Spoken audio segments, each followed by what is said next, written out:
What's up, everyone? Thank you so much for checking out this video here on Show Style and Spirit. I am Ebony, of course. As you can see from the title of this video, I will be giving my commentary on Anthony Lofties' wonderful interview with Keke Jabbar from Love and Marriage Huntsville. She actually breaks it all down. It has been a lot. Anthony definitely has been patient and thorough with sharing so much information with the viewers of Love and Marriage Huntsville.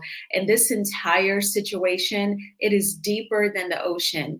So I'm going to try and give my recap on the interview. Now, before I dig in deep, I ask that you all please hit the like button on this video, because then YouTube will recommend this video to more people who may have been scratching their heads for several weeks now, trying to understand this very convoluted situation.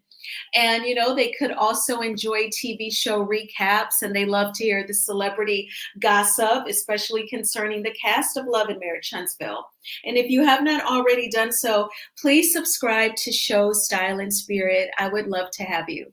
All right. So, first, I want to say definitely you can always head over to Anthony Lofty's channel here on YouTube and watch his interview with Keke. It was extremely in depth, and I feel like he is open enough to even lend his channel to reveal this situation. And then Keke, she is open enough to not only share what she experienced in this entire situation, but she even let Anthony let people up on the panel to talk with her. And really, a lot of people wanted to encourage her, because it is not easy to share your testimony, knowing that we live in such a judgmental world, including your own blood relatives. I swear, between family by blood and your church family, those two dynamics is where you will be judged the most. So the self-love, it has to run deep and be sincere.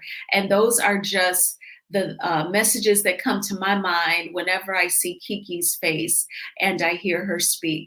All right, so let me get to my notes. This is definitely a situation where you will feel like a press secretary for the White House, okay? So I'm going to try my best. I tried my best to follow along. And again, Anthony lent his platform to the gentleman Bugs, the barber, and he shared his information, his recordings. So that was very brave of Anthony as well, because the Scott's family, they don't always see the value in having bloggers give commentary on Love and Marriage Huntsville.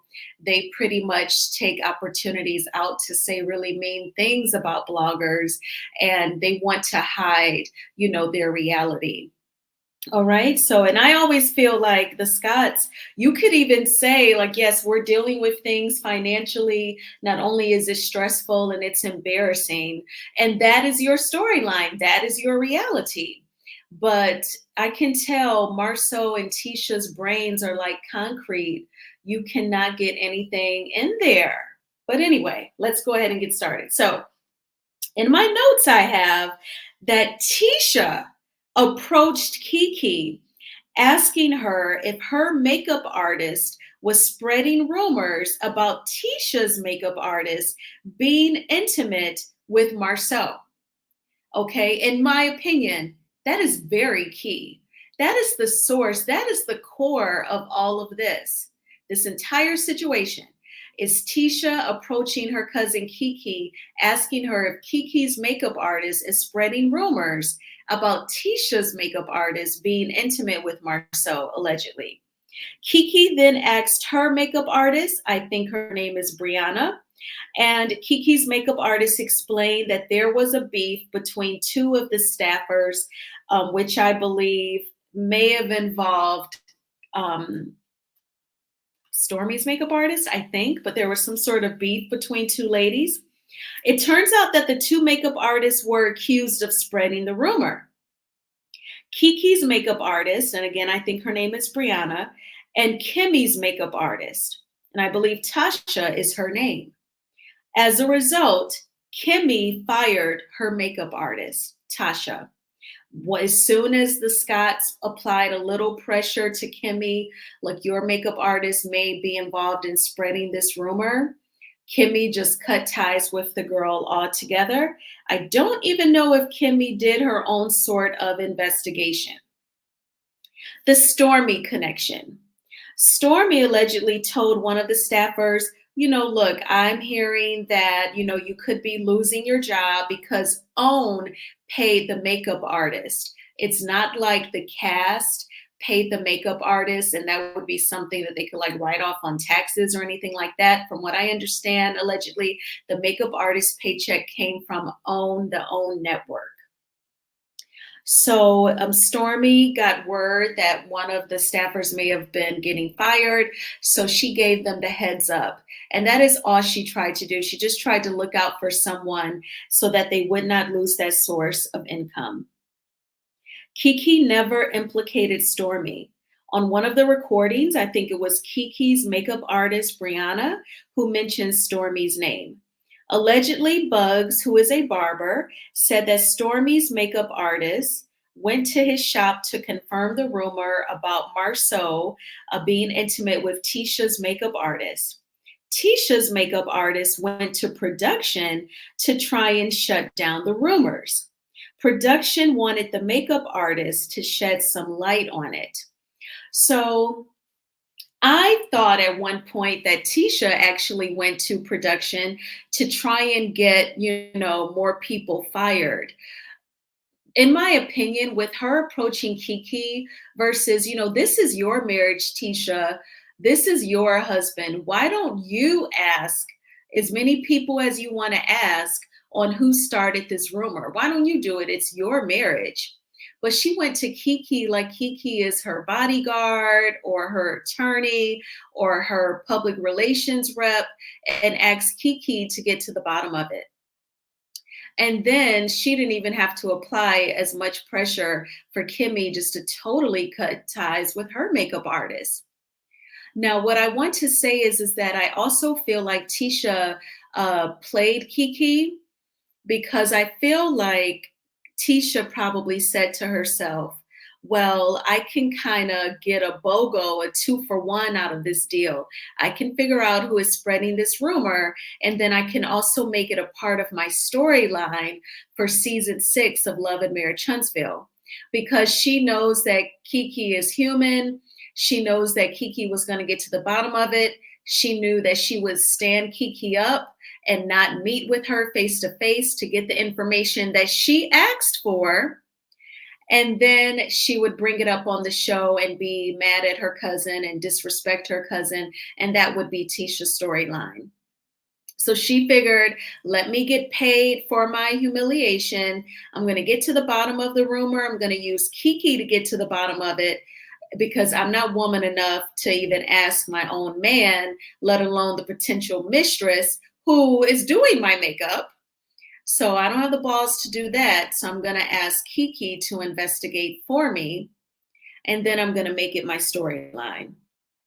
What I want to say to the makeup artist, it is very unprofessional to do all of this gossiping. Like, I get it. Sometimes, especially you may be working in an industry where you don't have relatives and friends who are also makeup artists for a very popular reality TV show. I get it.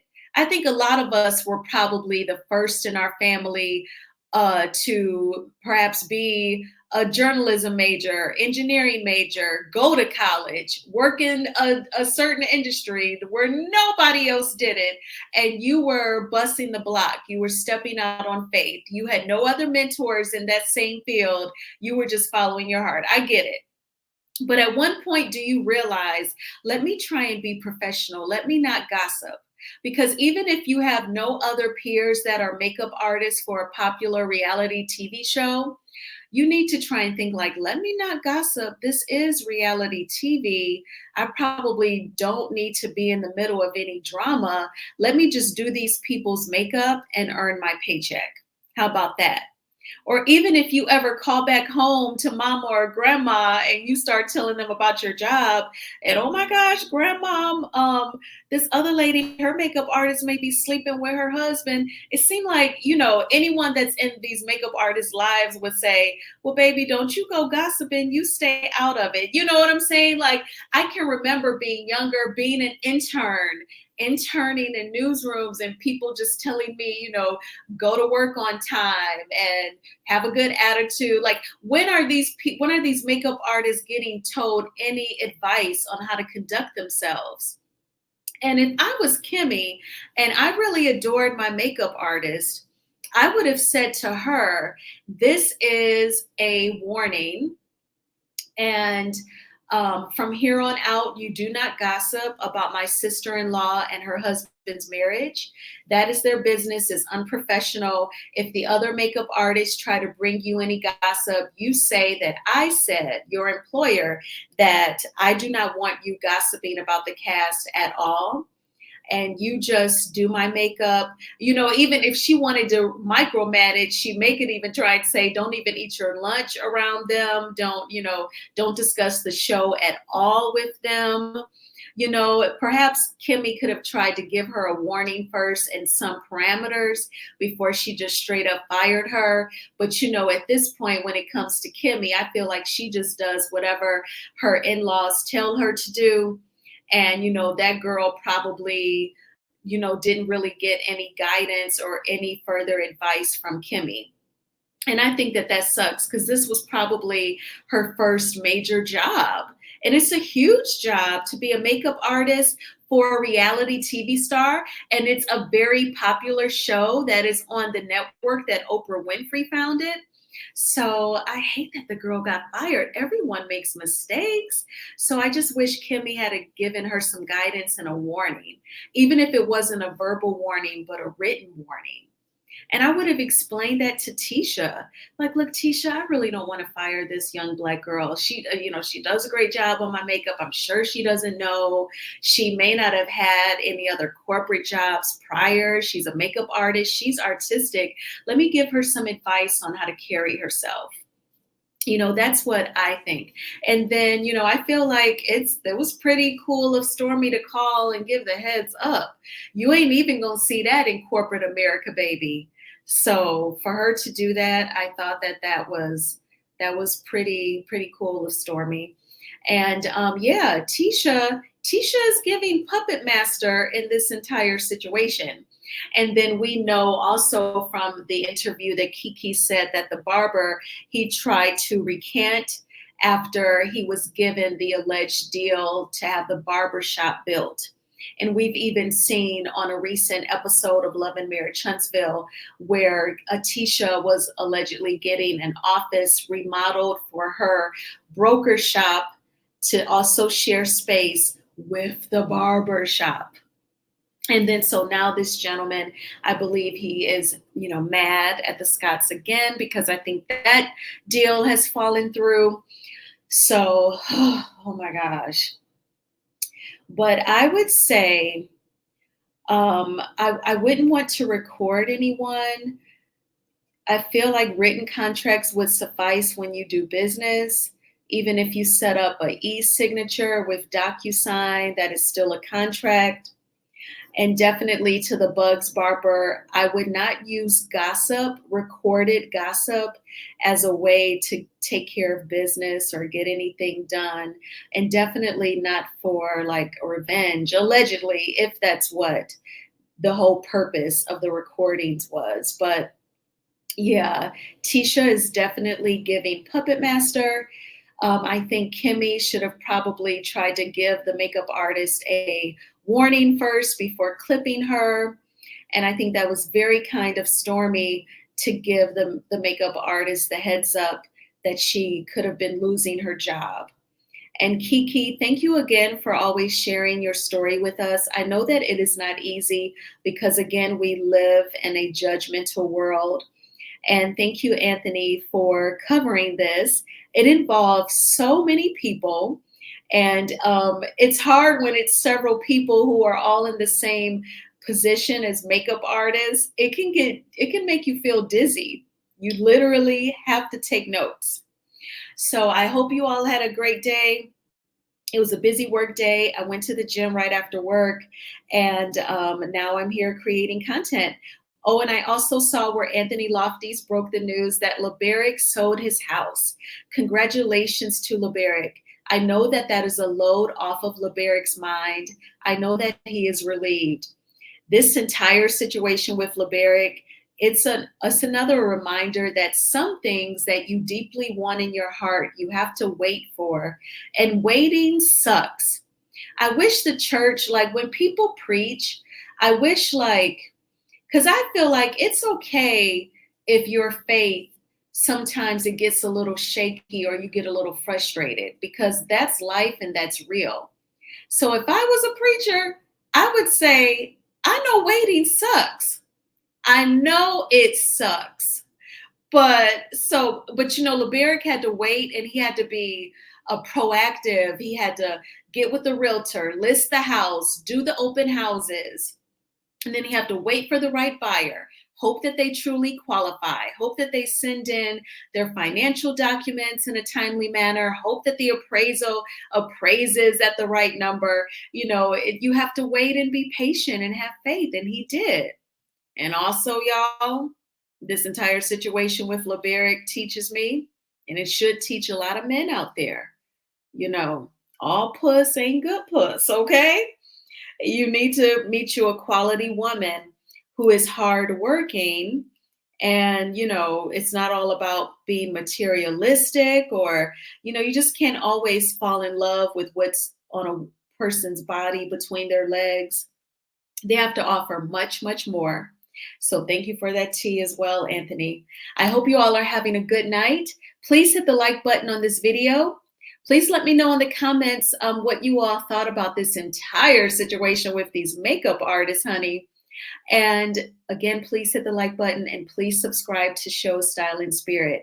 Take good care. Bye.